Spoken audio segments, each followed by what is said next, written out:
प्यारे बच्चों, मैं हूं Diwakar sir, biology mentor from school of biology. बेटा, आज के लेक्चर में, जो कि लेक्चर 4 है सर्कुलेशन चैप्टर का, इसमें एक छोटा सा टॉपिक कवर करेंगे जिसका टाइटल है सर्कुलेटरी पाथवेज। इस टॉपिक में मेनली 3 चीज़ों के बारे में फोकस किया गया है।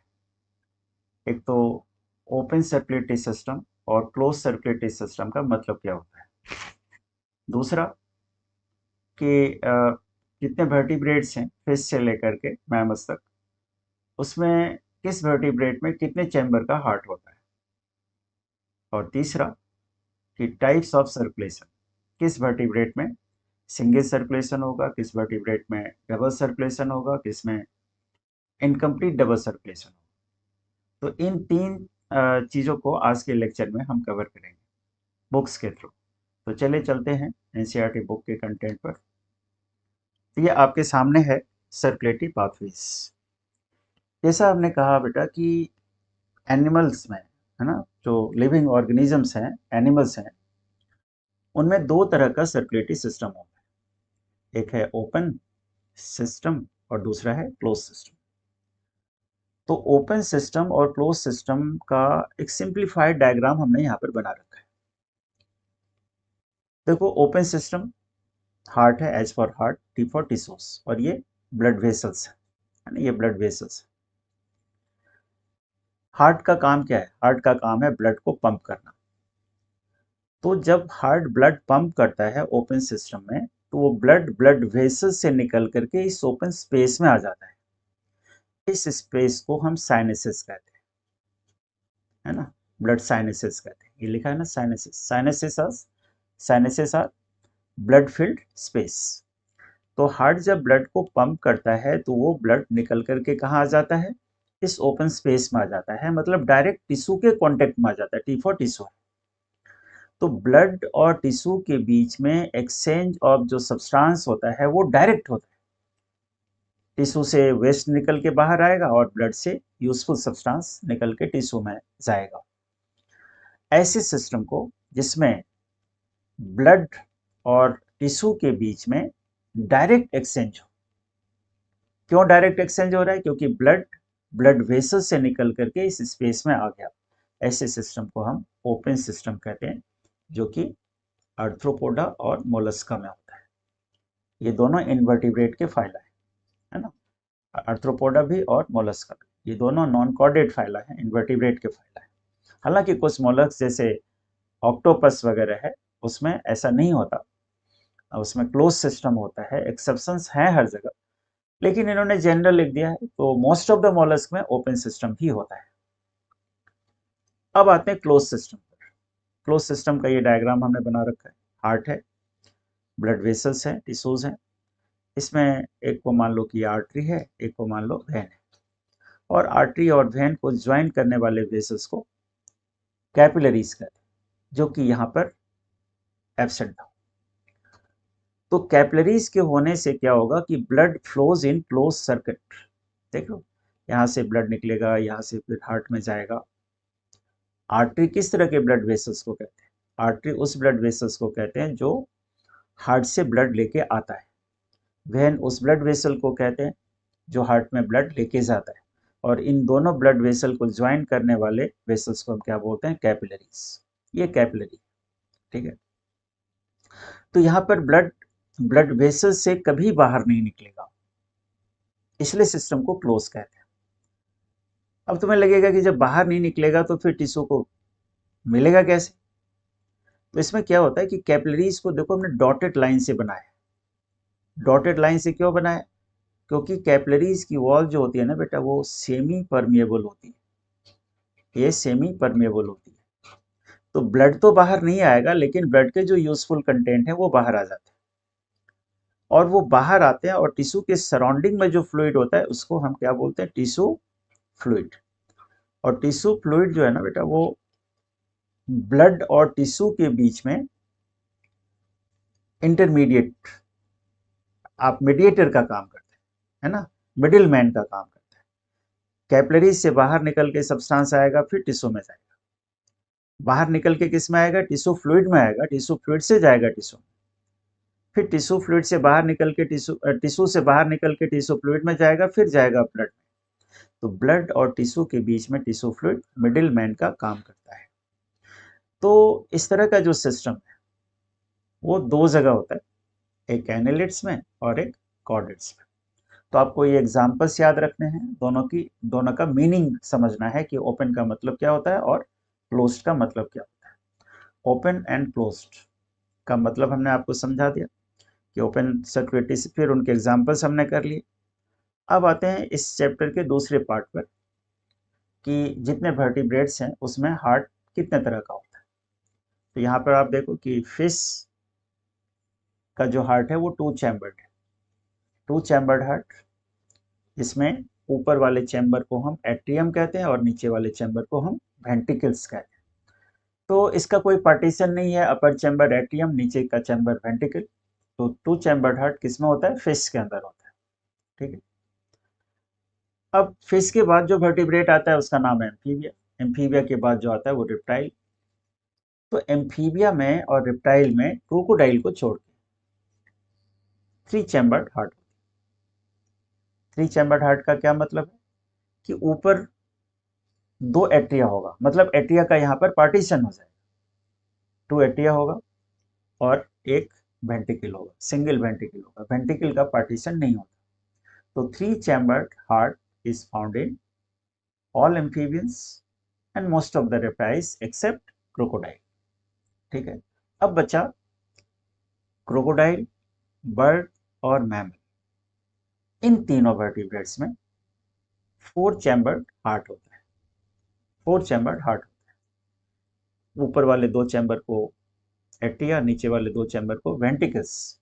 यहाँ पर एट्रिया का भी पार्टीशन हो जाता है और वेंट्रिकल का भी पार्टीशन हो जाता है, दोनों का पार्टीशन हो जाता है, इसलिए इसको हम आ, इसलिए यहाँ पर हार्ट हो जाता है फोर चैम्बर। ठीक है। तो दूसरा एस्पेक्ट हमने कर लिया कि किस वर्टिब्रेट में कितने चैम्बर का हार्ट होता है। अब आते हैं जो ज्यादा इंपॉर्टेंट है समझना, इन तीन तरह के सर्कुलेशन को समझना। एक सर्कुलेशन क्या है बेटा, सिंगल सर्कुलेशन। एक सर्कुलेशन है incomplete double circulation, incomplete double circulation. और जो एक तीसरा सर्कुलेशन है जिसको हम कहते हैं डबल सर्कुलेशन। इन तीन तरह के सर्कुलेशन को आप समझिए कि इनका मतलब क्या होता है, सिंगल सर्कुलेशन किस में होता है और उसका मतलब क्या है, इनकम्प्लीट डबल सर्कुलेशन का मतलब क्या है और कंप्लीट डबल सर्कुलेशन का मतलब क्या है। तो सबसे पहले सिंगल सर्कुलेशन को समझते हैं, जो किस में होता है, फिशेस के अंदर। एक सिंप्लीफाइड डायग्राम से मैं तुम्हें यदि बताऊं कि सपोज फिश का हार्ट है, फिश में क्या क्या है, फिश में टू चैम्बर्ड हार्ट है, इसको मान लो एट्रिया है और इसको मान लो वेंट्रिकल है, ये दो चैम्बर होता है, कोई पार्टीशन तो है नहीं। तो इसके अंदर जो ब्लड आता है, फिश के हार्ट में जो ब्लड आता है वो ब्लड आता है डीऑक्सीजनेटेड। ठीक है। फिश के हार्ट में ऑक्सीजनेटेड ब्लड नहीं आता, और ऐसे हार्ट को हम बोलते हैं वीनस हार्ट। तो बेटा वीनस हार्ट का मतलब होता है कि एक ऐसा हार्ट जो सिर्फ डीऑक्सीजनेटेड ब्लड को हैंडल करे। ठीक है। ये देखा ना, डीऑक्सीजनेटेड ब्लड को हैंडल करता है। अब डीऑक्सीजनेटेड ब्लड जब हार्ट में आया तो हार्ट से निकलेगा भी डीऑक्सीजनेटेड ब्लड? नहीं, ये डीऑक्सीजनेटेड ब्लड ही तो बाहर निकलेगा। ये कहाँ जाएगा, ये जाएगा गिल्स के अंदर। जैसे हमारे हार्ट से ब्लड निकल करके डीऑक्सीजनेटेड ब्लड लंग्स में जाता है, तो फिश में तो गिल्स होता है, रेस्पिरेटरी ऑर्गन। तो गिल्स में जाता है जो ब्लड डीऑक्सीजनेटेड, वो किस लिए जाता है, ऑक्सीजनेशन के लिए। अब यहाँ से जो ब्लड बाहर निकलेगा वो ऑक्सीजनेटेड ब्लड बाहर निकलेगा। ठीक है। ये ऑक्सीजनेटेड ब्लड किधर जाएगा, ये टिश्यू के पास जाएगा, ये टिश्यू के पास जाएगा, जहाँ पर टिश्यू को क्या दे देगा, ये ऑक्सीजन दे देगा। अब ऑक्सीजनेटेड ब्लड का ऑक्सीजन टिश्यू के पास चला गया तो ब्लड फिर से क्या हो गया, ब्लड फिर से हो गया डीऑक्सीजनेटेड। अब ये डीऑक्सीजनेटेड ब्लड डायरेक्टली गिल्स में नहीं जाएगा, ये डीऑक्सीजनेटेड ब्लड हार्ट में रिटर्न होगा और हार्ट ही उसे गिल्स में भेजेगा। तो देख रहे हो कि सिंगल सर्कुलेशन है। इस तरह के सर्कुलेशन को हम सिंगल सर्कुलेशन कहते हैं, क्योंकि हार्ट से होकर ब्लड, एक ही तरह का ब्लड पास हो रहा है, डीऑक्सीजनेटेड ब्लड। तो this type of circulation is called single circulation. अब आते हैं दूसरे वर्टिब्रेट पर, एम्फीबिया और रेप्टाइल्स पर। तो एम्फीबिया और रेप्टाइल, इसमें किस तरह का हार्ट होता है? इसमें 3 चैम्बर्ड हार्ट होता है? नहीं, इसमें हमने क्या किया था, 3 चैम्बर्ड हार्ट। ये जैसे मान लो कि ये हार्ट बना दिया हमने, एट्रिया का पार्टीशन हो गया, वेंट्रिकल का पार्टीशन है नहीं। ये कौन सा साइड है? लेफ्ट एट्रिया है। ये वेंट्रिकल है और ये राइट एट्रिया है। ठीक। अब लेफ्ट एट्रिया में ब्लड कहाँ से आता है, तो ये याद रखना। लेफ्ट एट्रिया में जो ब्लड आएगा कहाँ से आएगा? गिल्स, लंग्स और स्किन से। अब कहोगे रेप्टाइल में तो गिल्स नहीं होता, ये जनरल इन्होंने लिख रखा है।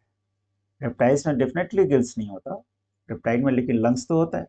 तो रेप्टाइल में सिर्फ लंग्स से आएगा, लेकिन कई ऐसे एम्फीबियंस होते हैं जिसमें गिल्स होते हैं, लाइक सेलेमेंडर में गिल्स होते हैं। लेकिन एम्फीबिया में लंग्स भी तो होता है।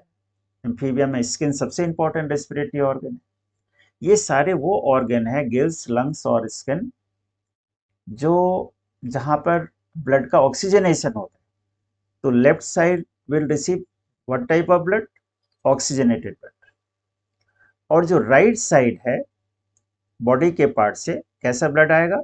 Deoxygenated blood. तो देखो हार्ट में दोनों तरह के ब्लड आने शुरू हो गए कि नहीं हो गए? ऑक्सीजनेटेड ब्लड भी और डीऑक्सीजनेटेड ब्लड भी। इसलिए इसको डबल सर्कुलेशन की बिगनिंग माना जाता है।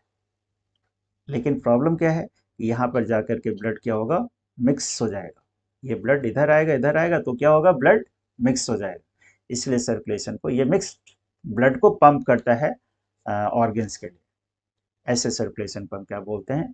इनकम्प्लीट डबल सर्कुलेशन बोलते हैं। ऐसे सर्कुलेशन को हम इनकम्प्लीट डबल सर्कुलेशन बोलते हैं। अब बचा कौन सा सर्कुलेशन?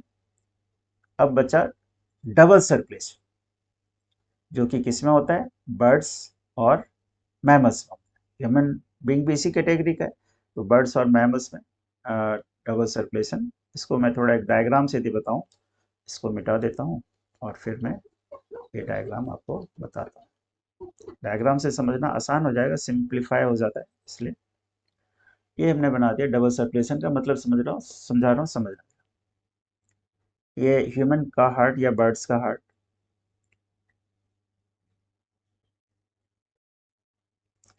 ये लेफ्ट एट्रिया है, ये लेफ्ट वेंट्रिकल है, ये राइट एट्रिया है और राइट वेंट्रिकल है। कंप्लीट पार्टीशन है, कहीं पर कोई मिक्सिंग का कोई चांस है नहीं। इसमें एक साइड जो ब्लड आता है बेटा, राइट साइड में जो, लेफ्ट साइड में जो ब्लड आता है वो आता है ऑक्सीजनेटेड ब्लड। ठीक है, ऑक्सीजनेटेड ब्लड आएगा। अब लेफ्ट वेंट्रिकल जब पंप करता है तो ये पंप करता है ब्लड को कहाँ पर? बॉडी पार्ट्स के लिए। बॉडी पार्ट्स के लिए, body parts other than lungs. ये याद रखना कि लंग्स अकेला ऑर्गन है हमारे बॉडी में जहां पर डीऑक्सीजनेटेड ब्लड खाली जाता है। तो ऑक्सीजनेटेड ब्लड कहाँ पर आया बेटा? लेफ्ट एट्रिया में। लेफ्ट एट्रिया से कहाँ गया? लेफ्ट वेंट्रिकल में। लेफ्ट वेंट्रिकल से कहाँ पर गया? बॉडी पार्ट्स में, है ना? आपको पता होगा एओर्टा के जरिए जाता है। अब इसने बॉडी पार्ट को ऑक्सीजन दे दिया, ऑक्सीजन दे दिया बॉडी पार्ट्स को, तो ब्लड क्या हो जाएगा? ऑक्सीजन देने के बाद क्या हो जाएगा? डी ऑक्सीजनेटेड हो जाएगा। अब ये डीऑक्सीजनेटेड ब्लड को लंग्स में जाना है, डीऑक्सीजनेटेड ब्लड को लंग्स में जाना है। तो लंग्स में डायरेक्टली नहीं जाएगा, ये deoxygenated blood again return into the heart. Heart में रिटर्न हो रहा है, देख लो, राइट एट्रिया में रिटर्न हुआ, राइट एट्रिया से कहाँ जाएगा? राइट वेंट्रिकल में जाएगा। और ये ब्लड पल्मोनरी आर्टरी के जरिए कहाँ पर जाएगा?